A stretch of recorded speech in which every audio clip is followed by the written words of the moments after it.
He intends to enact what in effect is a national sales tax, call it a Trump tax, that would raise prices on middle-class families by almost $4,000 a year. Well, instead of a Trump tax hike, we will pass a middle-class tax cut that will benefit more than 100 million Americans. All right, well, the DNC wrapped last night with Vice President Kamala Harris diving deeper into her economic roadmap, which includes a tax hike on businesses that some analysts say will kill jobs and spike prices. So how will that play out for the millions of Americans who are already struggling with the high cost of living? Let's bring in Berg, Vice President of Marketing for the Illinois Policy Institute and Iron Light co-founder. You have some amazing thinking on this entire concept, and I want to bring it sort of down to the local level. I just shared with you, I'm born and raised in this city, and, you know, people have been priced out of the city. I mean, and the very people that are responsible for paying the biggest chunk of taxes in the city, they're getting driven out. And there are some who are looking at these tax plans laid out by Kamala Harris and saying, look at the Democrat policies in this city and what those at the national level could do to this country. Your thoughts? Absolutely. Look at the outcomes here. I mean, your story is incredible. Really being forced out by property taxes. But think of the average mother of 2 or 3 in the Chicagoland area. She's going to the store to get back to school clothes. She's paying the highest sales tax in the nation on those, right? Then she's going to the grocery store. She's paying a grocery tax on that. She's going and filling up her car and paying the second highest gas taxes in the nation. She gets home, opens up her mailbox, getting a property tax that's almost as big as her mortgage.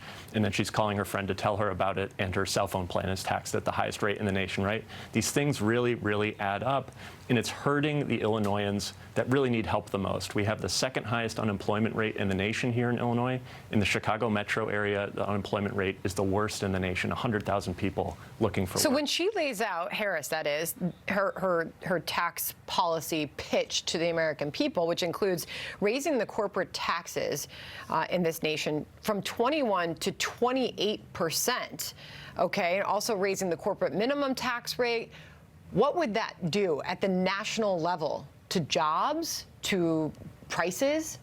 It makes us less competitive because we've seen this in Illinois. It makes us less competitive. We have the second highest corporate income tax rate in the country here in Illinois. I told you what the results of that are. Yeah. We also have the highest commercial property tax rate of a big city in the country right here in Chicago. So I really think the results speak for themselves. Again, you see a lot of these plans that just are kind of throwing revenue ideas at the wall. We actually saw this. Mayor Brandon Johnson, right before he took office, there was a plan infamously called, quote, "First we get the money," a Scarface, quote, $12 billion in tax hikes. Here's the hopeful thing, though. None of those have passed. None of those have been introduced because they're so unpopular, and I think the administration would be wise to recognize that. So I want to play out this sound from former Obama fundraiser Don Peebles on the impact of Harris's tax policy. This is what he says would happen to the job market. A former Obama fundraiser. Listen. What that will do is it will reduce entrepreneurship. Who do they think are creating these jobs? It's businesses, small businesses, mid-sized businesses, and entrepreneurs who create the jobs that America needs. And if you tax businesses at a level that's regressive, as history has shown us, what will happen is job production will go down.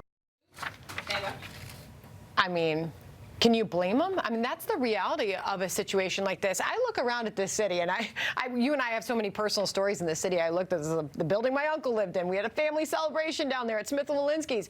It's a city that we absolutely love, but you can't tax people to death. They will leave, they will take their ball, and they will go home. That sadly has happened here. And he's obviously pointing out the obvious nature of raising the corporate tax rate in this country and what that would do to our competitiveness. Right. I mean, Chicago, I think, is the greatest American city. It truly is, but it's also the worst governed, and nowhere is that more evident than in our tax policy. But here's the hopeful note. Chicagoans this year were the first residents of a major city in the country to reject a quote-unquote mansion tax, taxing all real estate transactions over $1 million. Yep. When Governor J.B. Pritzker tried to pass a progressive income tax in Illinois in 2020 and spent $58 million to try to pass it, Illinoisans rejected it. So people are starting to wake up that these policies are really hurting the city, and we need to grow our way out of these problems. You know, I just want to show the other side. I believe we've got a full screen showing where Trump is on these issues, because we have seen him in polling favored when it comes to issues on the economy. But when it comes to Chicago issues, those that are worried about crime, they favor Trump. Those that are worried about guns, they favor Trump. He's been talking a lot about this and who this is mostly affecting in this city. When it comes to the economy, overwhelming, that goes to Trump as well. And on immigration, wow, has immigration become a huge issue so far away from the southern border right here in the Windy City. Final thought on that. Well, Chicago, what's encouraging is like this hasn't been seen as almost a red and blue issue. You saw Cook County State's attorney race, the protege of Kim Foxx, the person she picked to succeed her.